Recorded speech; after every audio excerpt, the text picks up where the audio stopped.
State Department of Education has released the results of statewide spring testing. And as expected, it confirmed the learning disruptions caused by the pandemic are profound. But were there some positives to take away from the results, and what needs to be done to rebound and return to pre-pandemic learning success? We try to answer those questions and others in this week's in-depth discussion with Susan Cadeau and her guests. Susan? Rich, thank you. This data is so important to Oklahoma, to the children, and to their future. And we have a great panel to help us sort through all of this and tell us why. I'd like to introduce them to you now. First, we have Catherine Bishop, who is the president of the Oklahoma Education Association. Maria Kamak, who is the Deputy Superintendent of Assessments for Oklahoma State Department of Education. And we have Robbie Korth, who is the education reporter for our content partners at State Impact Oklahoma. Thank all of you for being with us. Thank you. Thank you. Thanks for having us. Well, Maria, I would like to start with you. What does our state testing data look like, and why is it important for Oklahoma? Yeah, so that's a great question. Obviously, a lot of people are asking that.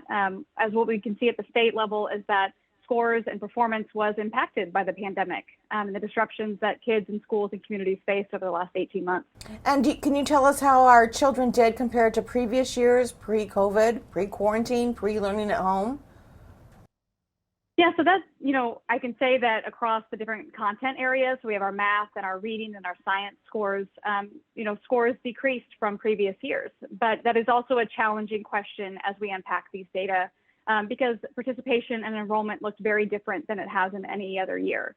So being able to make those state level comparisons on that trend is pretty challenging to be able to do. Catherine, I want to come to you quickly. What do you make of the data that's in? The performance is lower, average about 9% lower than previous years. Is that right? The most important thing about the data that we have for this year is that we go back and we think to last year and we ask our students and our educators to do one thing: be vulnerable, take the test, see how we're doing, give us a benchmark to have a place to go from. And that's how we need to be looking at this data. It doesn't paint a full picture of what we know about our students learning and how our schools are doing. Robbie, I'd like to ask you, what is your take on the data? I know you've been analyzing this, keeping a close look at what's been going on for teachers, for parents, and for those students out there. The challenges are huge, are they not? Yes, the challenges are tremendous. We saw really the greatest disruption of education in a generation last year. And so I think it was kind of predictable that scores would be down. But like the previous panelist said, they are down, but we have to keep in mind about the greater context of what happened. Maria, I want to ask you, what are the subject matter criteria? What are the categories that the students are assessed on? And is there one area where students did better than others? That's a great question. So if you're familiar, federal law, our Every Student Succeeds Act, requires that all states administer assessments for students in grades 3 through 8 every year in math and reading, and then once in high school. And then science, we're required to assess it in grade bands. So in Oklahoma, we assess science in grades 5, 8, and then grade 11. And grade 11 is where we assess, and we use the SAT and ACT, and then we also have a science assessment. And so we're looking at students in all grades from grades 3 through 8 and then 11. We do see state level, at the grade levels that students in grade 3 and 4 and 5, and then as they go up, we're, maybe more impacted. But there's a lot of caveats and considerations to make when we think about where students are performing. As Robbie and Catherine both mentioned, this is one piece of information that does not tell the whole story of how schools and students are doing. We had school. How school looked was so different, and it was different across the state. We had in-person, we had virtual learning, we had blended learning. We had, at one point in time in November, the majority of our districts all went virtual because the infection rate was so high. So we have to look at that. But here's the really important piece is our educators are daily doing formative assessments check-in, check-outs, assessing their knowledge, looking at how did that lesson go?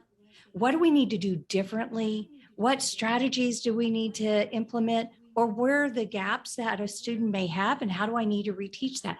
That's happening on a daily basis. And one of the points is our state assessment gives a snapshot, and educators are making minute to minute changes in their instruction using that data as well. Right, it's kind of like a trauma unit, an educational trauma unit in those classrooms right now, with the teachers having to figure out what to do next to help bring those numbers back up. And I don't know, Robbie, do you think we should be so focused on the numbers or focused on the children in the classrooms and getting them back to a sense of normalcy? What do you see from what kids and parents went through a year ago to now? Yeah, I think definitely the focus needs to be on the children, and that's been reflected by teachers and students across the state. Right as the tests were actually happening in the spring, I went to Calumet Elementary School, a school that had been a C school in recent history, but had worked its way up to an A school because of its performance on these tests and other measures. So, and it had been an A school for the last several years, but I talked to the principal there and she said, we absolutely do not want to be graded this year. We don't think that, how we've been graded in the past and how we've been measured as an A school in the past will necessarily translate to the experience we had this year. We don't think we'll be an A school, but we do know, where kids are struggling. We do know what's going on with kids here in Calumet, and we can help them get better so that maybe we can be an A school in the future, but right now we're just going to take the test. We know where kids are and we're going to move forward. Maria, I know the numbers just came out, but do you have an ability to see how Oklahoma did as far as losing ground compared to other states? Did we not lose as much ground as other states, or more? What have you seen so far?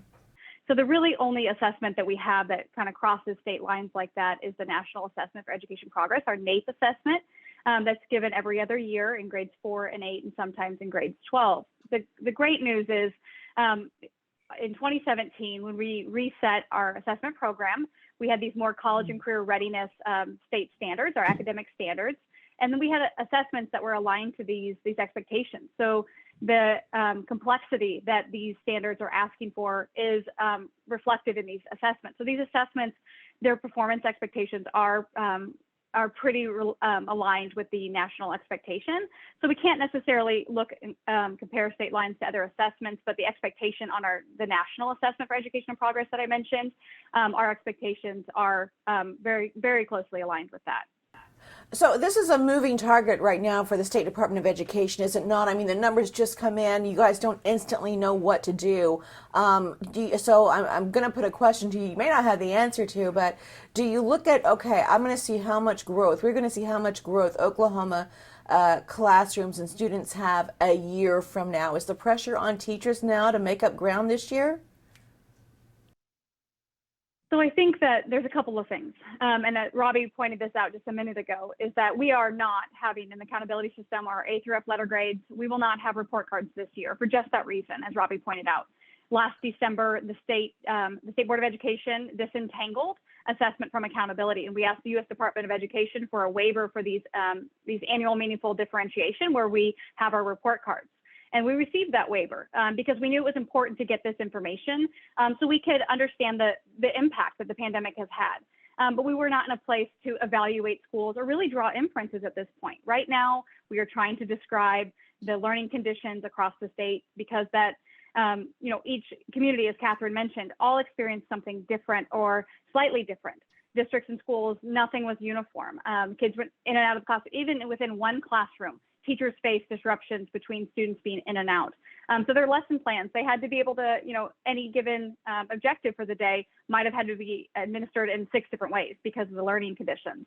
Mm-hmm. So we are really looking forward to be able to use this information to collaborate with schools and districts to find best practices moving forward, and then progress monitor, as to your point, moving forward on this next year as we lead to 2022. Right, Catherine, do you agree with that? First of all, do you agree with what was just said? And second of all, do these numbers start to give teachers a roadmap as to how to proceed in the future? Maria described it perfectly. This is just, there can't be comparability right now. We should not even be looking at how one site scored and another site within that same district, because this was a unique situation. Let's take the test, let's get a snapshot, let's have a baseline, and let's go forward. And teachers always put pressure on themselves. We always put pressure on ourselves when it comes to state testing, because whether you like it or not, you're evaluating your own abilities as an educator, how your students do on the test. What this test does not show is the incredible efforts our educators, our teachers, our support professionals, our administrators have been doing for the last year and a half.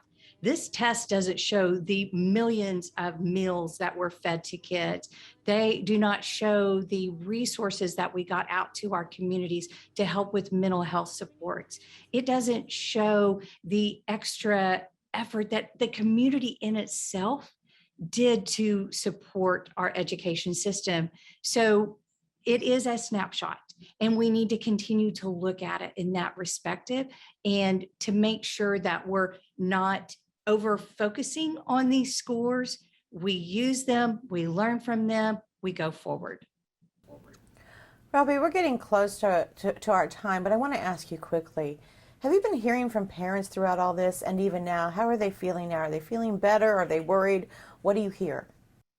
Yeah, I mean, I talk to parents, students, teachers, administrators all across the board, and I think this fall there has been a certain level of uncertainty about, what is school going to look like from now on. Last year, we kind of expected things to be different, right? Um, and we didn't, because of the vaccine and how things were trending over the summer. I think a lot of us thought that, hey, we're headed toward normalcy here. That hasn't been the case. More than 60 districts have pivoted to distance learning or closed so far this fall. It appears that closures are becoming a little bit more rare, but who knows if there's a new variant, if they'll pick back up. There's just a lot of questioning, a lot of nerves around school. So it's really difficult to say, and teachers and students and parents just don't know what school is going to be like. And school has traditionally been this, hey, we're going to school on the first day. We're going every single day, 5 days a week, for a year. And we just don't know what that's going to be like. There's so much we could talk about, and I have your answers have spurred more questions for me, but I just don't have the time, darn it. But I do want to end on a note of what can parents do who are concerned about their kiddos? Is there anything they can do extra right now to help their children get to where they need to be in the education arena? I think the most important thing for parents to be doing right now is sitting down with their child's teacher, problem solving with them, looking at the data that the teacher has, and be there to communicate and support, work as a team together, not only for their academic needs, but their social emotional well-being as well. And it's going to take all of us working together and working with our educators to help make our students be successful. This is such great information. I'd like to thank all of you for taking your time to share it with us and with all of Oklahoma. We'll certainly be keeping an eye on it. If you want to stay up to date, you can check in with Robbie Korth, who is the education reporter for our content partners at State Impact Oklahoma. And I'd like to thank him for joining us, along with Catherine Bishop, who's the president of the Oklahoma Education Association, and Maria Kamak, who is the deputy superintendent of assessments at the Oklahoma State Department of Education. Thanks to all of you. Thank you. Happy to be here. Yeah, thanks for having us.